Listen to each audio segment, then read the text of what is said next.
But on the other hand, too, you and I know that when I first started to teach comp, because, I was a new teacher at San Francisco State, and I had to teach comp. And one of the things that all the students of color came in, the first thing they said is, I can't write. The first thing is, I cannot write. And I said, what do you mean? I've been told throughout high school, I cannot write. And so, I wrestled with that. And I got the first things that they did, right? And then I said, okay. I asked for a tape recorder. And what I would do is that I would have the students come to my office and talk what they wanted to write. And then I had my secretary who loved me, I think, for doing this. I gave her all the pieces transcribed. I'm being funny, right? And there it was. And then I handed it back to the student and said, this is what you did. And he would read, he said, you mean, I wrote that? I said, yes, and you said that, right? That's what you do. Now you edit, whatever, That's how I got people to write, No one told me that. It's just that you sit when you teach. You know this as a teacher, as a professor now. You go home. You say, how can I get these students to do what they need to do? And you search your brain for this, whatever. And at some point, I would listen to the students in the class, and they were so clever. And I said, yeah. So I said, if they can say that, they should hear themselves. When they hear themselves, when my secretary transcribed it, right? Now read yourselves. And they said, yeah, I did say that, didn't I? Yeah, you did. Yeah, that's your comp. Let's edit some things out. And that's how I got people writing at that particular point. Because they've been told, but I've taught also in private schools. And in private schools, with the students who wrote just as badly as my students there, but because they were so bright in quotes, the teacher didn't correct them, And so they were not told they could not write. They were just told, we got to practice a little grammar in here. Hear the difference, So I'm getting kids, young people in college, and freshman comp saying, the first thing, I can't write. I'm going to fail this course. I said, I've never failed anyone, period. And if I have to be in here with you for days, you're going to write. Because I was serious about it, right? if I got to be with you for days and days, you're going to write, eventually, right? Anything else you want to say about poetry in the 21st century? Is there anything different that poets, if you were teaching, a little nightmare there, that you would want poets to be thinking about now, or that you think poets should be thinking about now as they try to engage the world at this point in time? Or is there just kind of a set of ideals that you have to hold to? I had a dear friend, Kay Ball. You should read Kay Ball. When we talk about womanness and what's the other word we use for? It's my vertigo acting up. Feminist. Kay Ball crossed the Alps with a baby tied on her back to deliver a message about the enemy. Yeah. Where was this? Yeah, this is over during the war, World War II. World War II. Yeah. And so I always think about when people say they're womanist or feminist, I always say, what do you do? Or what would you do? Or what won't you do? Right? But this woman did that with that baby tied on her back, delivering messages about what was happening, whatever. And I remember when I met her and we were on stage together, and she said that, I said, my dear sister, we have to redefine what it is to be a woman, what it is to be an activist, you see. Because at some point, I said to her, were you frightened? And she said, yeah, you're crazy not to be frightened. And that's the thing coming full circle to fear, because it's still floating in my head. You're always fearful, most especially when you have children. One of the things we had great debates about, believe it or not, at San Francisco State was, should we have children? I kid you not about that. Because the point of children is that you're obligated to raise them. You're obligated to protect them, right? And I'm serious. It was a very, very.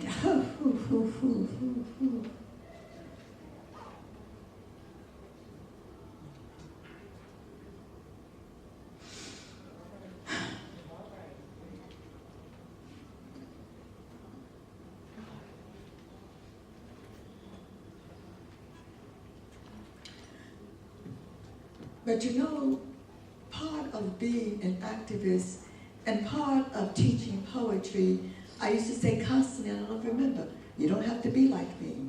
You don't have to write the poetry that I write, but you have got to be human. This is a journey towards what does it mean to be human? This is a journey, and you have to figure out what that means to you. I can't tell you. What has Marshall said? You don't repeat what people do, but you look for the truth that they were seeking. So you don't have to repeat what I did and do it the way I did it, but you must look for the same truth, whatever. And what I was trying to tell all of you, because a lot of people, I used to get up on, to this day I get up on stage as I see me. It is I on stage, someone else. They still, or it's Baraka, or it's Jane, all of us, whatever. And I always think, when are they gonna make that curve, that turn? Whatever, with the same love for people, with the same ideas, whatever. But when they're gonna make that turn that says simply, hey, this is I. Because we did it. When we left Langston, we left Gwen, we left Margaret, and initially when we got on the stage with Margaret Walker and Gwendolyn Brooks and Sterling Brown would say out loud, y'all scared us. They said, that's what he said.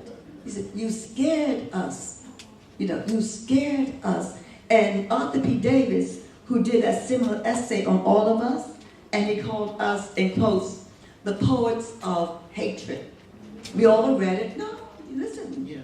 We all read it, And so Larry Neal had a conference up at Connecticut where he was teaching. And I was flying in from someplace in snow. And I got there, and we got in, and it was a fire hazard from the very beginning. People were piled on top of each other up in Connecticut. And I got up, and on the left hand was Larry Neal, Barack, and myself. But when I got in, I went over to the other side with a big separation. And there was the three who did that similar book, Cavalcade. Arthur P. Davis, Sterling Brown, and Saunders Redding, right. I went over and hugged them. And we came back and sat down.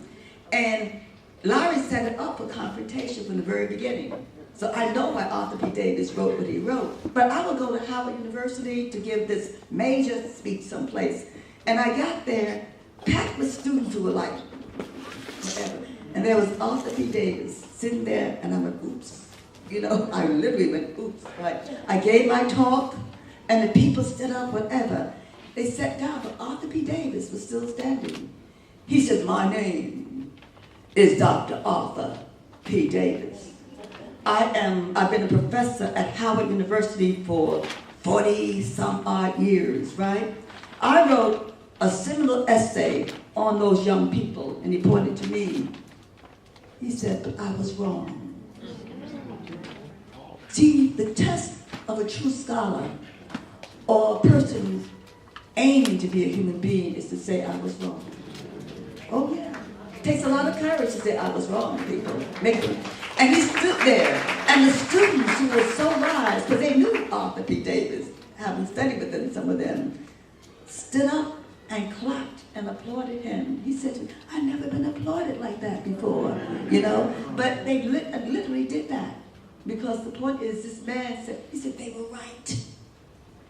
He said, I was wrong. They were right, And as Sterling said, when we honored him at a conference called Taboo towards a Black university, and it was like, it felt like 1 million people in that gym, right? And we all got up on stage and read, and then we said Sterling Brown, and the place exploded for him. And he cried. He said, this is happening because of these young people. Storytelling as a way to connect us across the generations, by telling the stories of. And I told one of the women read a poem about Tulsa, Oklahoma. 1915. And I listened to it, right?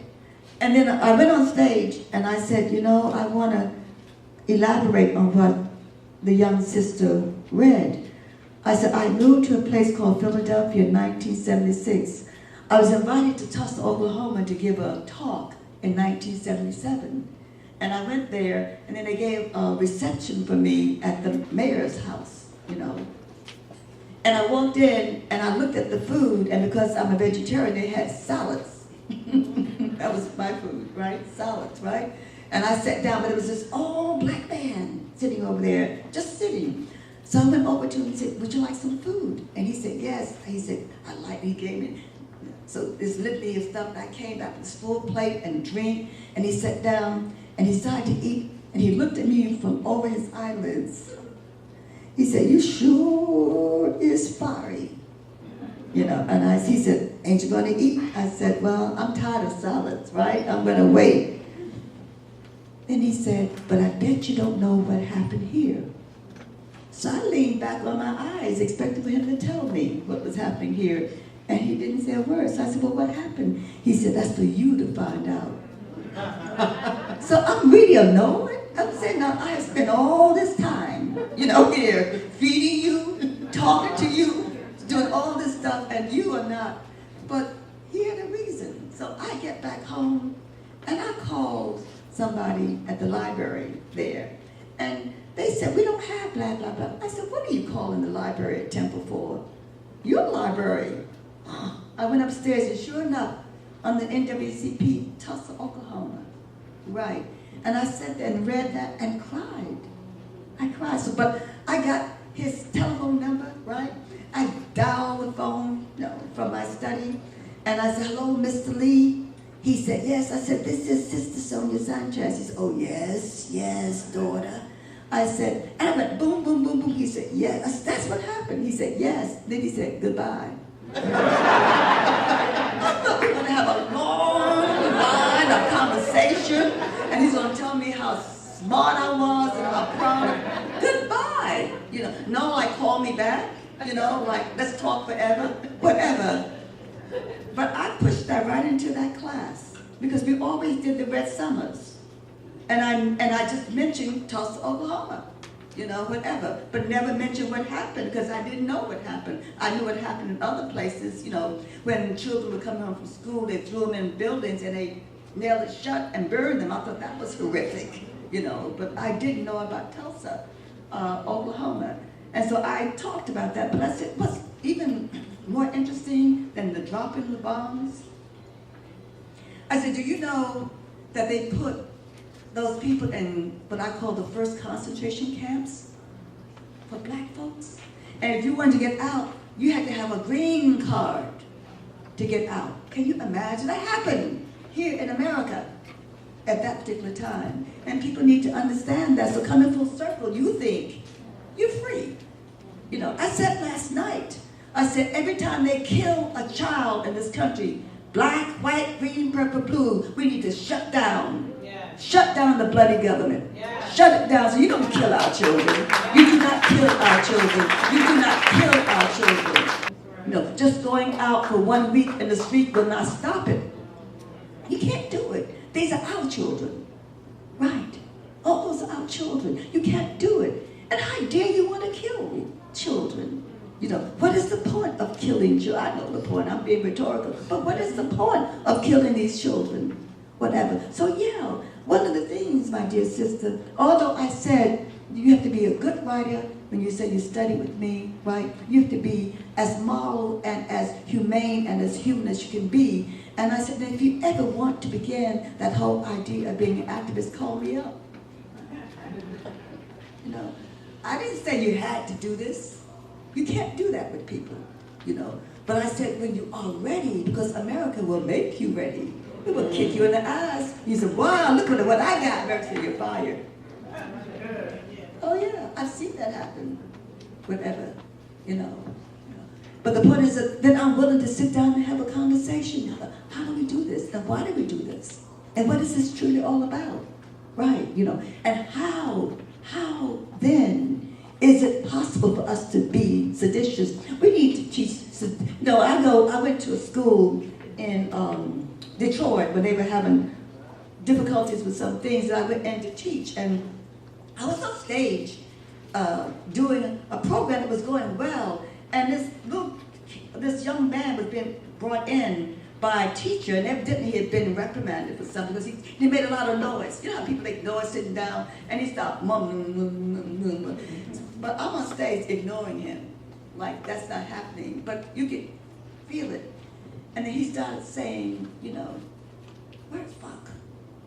You know, now I'm on stage. I'm going to ignore that. I'm going to talk louder, whatever, right over, right? But the students heard it, so they're all going, you losing your audience, people, you know, if you know anything about an audience, whatever. So then I stopped and said, did someone say, fuck? Yeah, I tell you, there is something beyond us on this earth that will direct you, you know, with words that you didn't even know were coming out of your mouth, people, right? And the teachers got nervous, you know, they're like this woman on stage said, fuck, you know what I mean, or whatever. And I said, who said that? This kid stood up like, you know, I said, oh, did you say fuck? Or did you say fuck, fuck, fuck, fuck, fuck, fuck? Did you say fuck, fuck, fuck, fuck, fuck, fuck, fuck? What I was doing is that I was making that word unimportant. Because everyone stopped laughing at that point.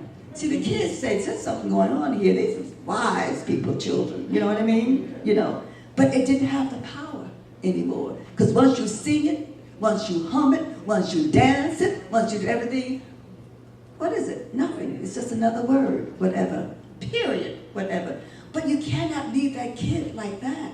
So I came off the stage. I said, come on, come on, come on. And he came out, put my arm around him, and said, come on stage. And I said to the students, I said, he made me teach today. I said, I came up here and just gave a speech. But he made me teach again. He continued me teaching. Isn't he great? Give him a clap. And everybody, and this kid, he hung with me the whole day. You know, whatever. Because I had to eat lunch, which I didn't eat, but I picked at it, you know, whatever. You know, but he hung. And when I got ready to go, you know, I hugged him and said, you know, you stay strong, okay? Because you're bright, you know, whatever. That's how, you know, I wanted to impart that to you and all the students who came. The idea that this thing of teaching, there's no set rule, really. There are some set rules, but there are no set rules in terms of how you really move in a classroom sometimes, you know, and how when issues come up, most of the times people would have screamed at that child and sent him back to the principal, whatever. But you have to embrace what he was doing. He was mad, whatever, but he also wanted somebody to respond to it, and so we responded to it, you know. And I took that word and messed with it, you know what I mean? You know, and gave it no power at all so the kids would not be laughing again. Now, you know,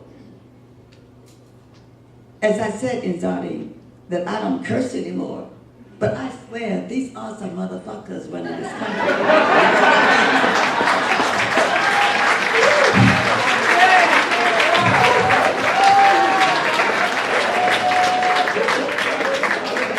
And there is no other word. Sometimes. Right. That really talks about that. That's what we got today at some point, right? And we do have to deal with it, right? I hope I'm answering your questions. Am I? Oh, you're hitting it. Well, you know what it is. And Alice and I were talking about this years ago. I was walking, we were saying, the key to an interview is that you say what you want to say. You know? You ignore the question. But I am so proud of you, you know, and Yoshi, and all those students that I had, you know, at Temple, because they were the ones that, you know, no one knew I was teaching at Temple, right? And all of a sudden, I was walking across the campus and someone said, oh, are you giving a speech? I said, no, I teach you. What? And you were my first class. You were in my first class at Temple University, Yeah. Some of us knew who you were. And said, I'm getting in that class. So yes. I think we need to stop there. Let us give a rousing